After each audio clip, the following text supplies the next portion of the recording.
আমি বিহীন দুনিয়া, দুনিয়া দুনিয়ার গতিতে চলতে থাকবে।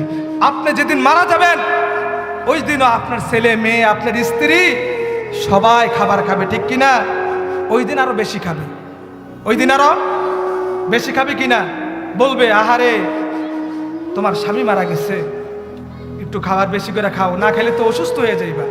আরো এলাকাবাসী তাকে জোর করে আরো বেশি করে খাওয়ানোর চেষ্টা করে, এবং আমার আপনার জানাজার ময়দানের ভিতরে এলান করে, এই 3 দিনের খাবারটা উম্মুক দিন সবাই ইনশাল্লাহ আইসেন।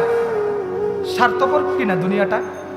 আমার এখনো পর্যন্ত দাফন করে নাই, এখন পর্যন্ত দাফন না করতে আমার 3 দিনের খানাটা কবে হবে এটা জানাজার ময়দানের ভিতরে এলান করে দিছে। দুনিয়া স্বার্থপর না? স্বার্থপর কিনা? কত মানুষ দুর্ঘটনা মারা যাচ্ছে না, কিন্তু কেউ কারোর জন্য অপেক্ষা করতেছে না, করতেছে না। সবাই এদিক ওদিক করে সাইড কেটে চলে যেতেছে।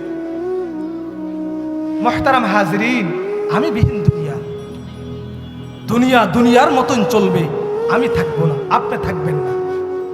কিন্তু আমার আপনার কবরের মধ্যে কি হচ্ছে এটা আমার আত্মীয় স্বজন কেউ কি জানবে?